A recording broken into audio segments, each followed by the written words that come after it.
Tom und Rich von der Band Suzerain sind bei uns zu Gast und wir freuen uns sehr. Thank you so much for taking your time, because I know you're on tour. You must be actually quite tired. You have a day off today normally, right? This is our day off, but we decided to come here instead and play some songs with you guys. Thank you so much.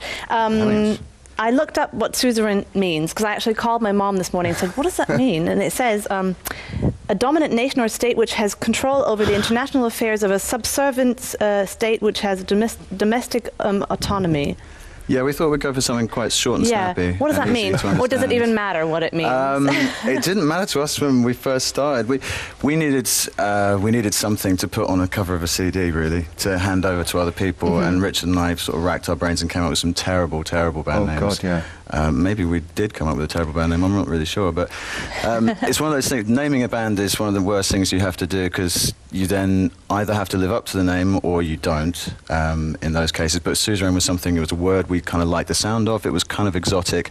It didn't have the in front of it, which every other band at the time had, and still continues to seem to have the something. So we're not the Suzerain, it's just one word, and it sounded kind of But because it's so different, are you annoyed that people keep asking you about it? Yeah. Yeah, no, I can imagine. I know I had to, but it's like, yeah, that's true. It's a really hard one. So after you've played a show, or you talk to someone, that they haven't been to a show, and they say, "What's your band called?" And you say Suzerain. You have to really shout it in their ears, or write it down. I used to spell it out on stage sometimes. Ich erkläre es nur ganz kurz. Also es ist so, dass die Suzerain heißen und ich gerade gefragt habe, was es eigentlich heißt, weil ich meine Mutter heute Morgen angerufen und gesagt, was heißt das denn? Ich kenne das Wort gar nicht. Und sie hat gesagt, ich weiß es auch nicht. Dann habe ich es nachgeschlagen und es ist auf jeden Fall was Politisches. Aber es war gar nicht deren Intention, als sie diesen Namen ausgesucht haben. Sie wollten eigentlich nur einen Namen, der sich cool anhört, ohne the, also ohne das, die davor. Und daran ist es Suzerain geworden. Aber es nervt ein bisschen, weil alle da immer nachfragen und sie es immer erklären müssen. I'm not going to ask you anything more about the, but I can say The Cure is actually pretty good to say, because it has a name, the in front of it. That's and true. Your producer on the new album, Steve Lyon, he worked with The Cure and Depeche Mode. Yes. How did that come about? How did we meet Steve? Yeah, I think he talked to you first, didn't he? So he did. Yeah. This is when we first started looking at the internet. We got a MySpace page. If everyone remembers MySpace. Yes. No, not everybody, but people who have records at home still remember MySpace. So Steve is an avid discoverer of new music, and one day we got a message that popped up, and it's from Steve Lyon, and we thought, who's this? It's a joker. We've heard of Steve Lyon. This isn't him. And sure enough, it was him. Yeah. And it turns out Steve and I grew up in the same part of London. Oh, okay. So we probably crossed paths several times and never met. And now we've become firm friends and colleagues. It's great. Also die haben das neue Album mit Steve Lyon produziert. Das ist der Produzent auch von The Cure und Depeche Mode. Und das kam, weil er bei MySpace die Band gefunden hat und sich mit denen auseinandergesetzt hat und gesagt hat, wollt ihr was mit mir machen? Und es stellt sich raus, dass Tom und Steve zusammen sogar in dem gleichen Stadtteil von London gelebt haben früher und eigentlich wahrscheinlich schon mal über den Weg gelaufen sind, aber jetzt erst bei der Musik. What is it like working with someone who's so famous and might make you feel a bit humble in the studio, or was it actually really good feeling? Steve's, as long as you know how he takes his tea and what kind of biscuits he likes. So really, do you English people really still drink tea and biscuits? Constantly. Always. Really? Yeah, I'm sorry, we didn't even offer you any No, that's today. quite all right, don't Okay. worry. We have a constant supply of tea and biscuits on tour with us, always. And if you know how to lure Steve out from the mixing desk, behind the mixing desk, with tea and biscuits on a string, you pull them like this, and Steve will follow them, and then you can explain to him that you want your vocal a little bit louder or guitar a little bit heavier. Oh, okay. He's very easy to work with. He's always been fantastic to work with. He's incredibly down to earth. Yeah. Also mit ihm zusammenzuarbeiten, ich habe gefragt, ob es vielleicht ein komisches Gefühl ist, mit jemandem so Berühmtes zusammenzuarbeiten, aber die haben gesagt, solange man ihm Tee und Kekse gibt und dann ist alles gut, dann macht er alles, was man haben will und dann ist alles entspannt. You have more people in the band. I think your drummer's off washing his clothes right now. Yes. Yeah, that's what happens when you're on tour. Getting lost somewhere, yeah. How is it being together on tour and being together all the time? Does it get a bit difficult sometimes? They're impossible. I really? hate them. Yeah, thank God they're not here. Yeah, I think they've been watching though, but never mind. Oh no, yeah, they're great. They're great. We love them. We're really lucky. We were talking to Livingston about this actually the other night. You're on tour with Livingston, who we are on tour with, of course.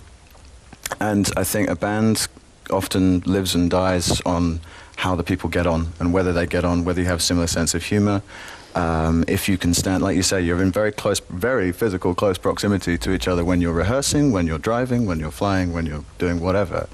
And we make each other laugh. I go home and tell people, what have you been doing? I've been playing a gig, but I've been giggling for the best part of a week, which is lovely. It's genuinely... You can't take it too seriously. As long as you don't take anything too seriously, you can survive in a band.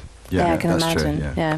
Bit of give and take as well. Sie sind gerade auf Tour mit Livingston, auch morgen in Dortmund, am Mittwoch in Dortmund im FZW, also falls ihr da vorbeigehen wollt, und dann auch noch 2 Daten in Stuttgart und in Hamburg. Also da könnt ihr nochmal vorbeigehen, wenn ihr nicht gerade in NRW seid und sich die Band angucken. Und ich habe nur gefragt, wie das ist, wenn man zusammen auf Tour ist, weil man so viel zusammen Zeit verbringt. Aber sie haben gesagt, eigentlich lachen sie nur und sind eine Band mit sehr viel Humor und deswegen kommen sie ganz gut miteinander klar. So what is the dirtiest and worst joke you tell on tour?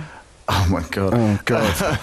Nothing that's repeatable. Oh and no! We can't go there.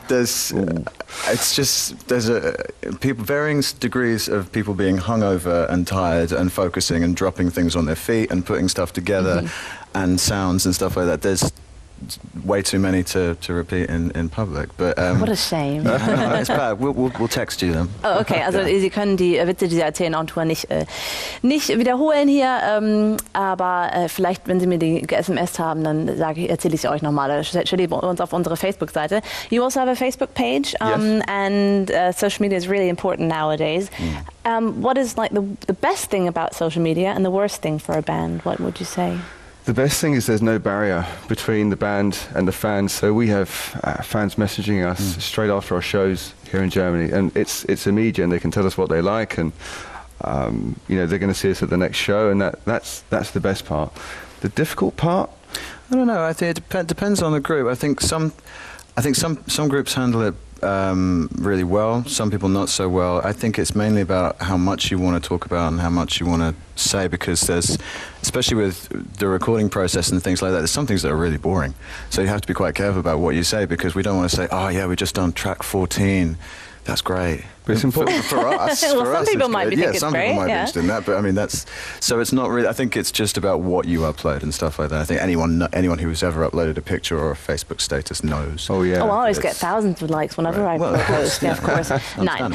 Ich habe gerade gefragt, wie das bei den Social Media ist, ob das gut oder schlecht ist für eine Band, und eigentlich ist es zum größten Teil gut. You have one really cool thing on your Facebook page, the tour so far in Germany, and I'd like to show some of it, at least it's only a minute, so we might as well show the whole thing. I thought it's really well done, and it looks like this.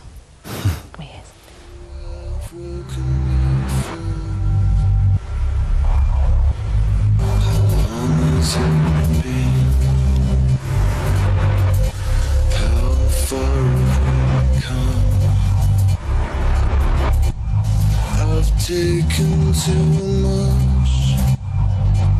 I can hardly move now. This brilliant star will never go out. These brilliant stars will never go out. These brilliant stars will never go out. Very cool. Richie did it, and it's on your Facebook page. And what did you say, that the remix is done by a friend of yours? The remix is done by a producer, a friend of ours called Touchy Subject. So you can look him up on the internet as well. Thank you so much for being here. We could talk for hours, but we really don't want to hear you play some more. So we're going to listen to Any Time in a minute. But we're going to listen to and see your video to Dark Dark, which is really the complete opposite to Manhattan. But cool. We wanted to do something that was, as for a double A side, it made sense to do opposing sides of musical sound. But I think they live together anyway. We just wanted to do something a bit different. Also es gibt Dark Dark auf dieser Single mit Manhattan zusammen. Alles ein bisschen komplizierter. Guckt selber im Netz nach oder lest es nach bei uns auf der Seite nrw.tv. Da sind auch die Daten von den Jungs noch drauf. Wir gucken uns jetzt das Video an zu Dark Dark, und danach gibt es die Jungs live nochmal hier mit einem Song namens Anytime. Also alles viele Gründe, um dran zu bleiben. Viel Spaß mit Dark Dark.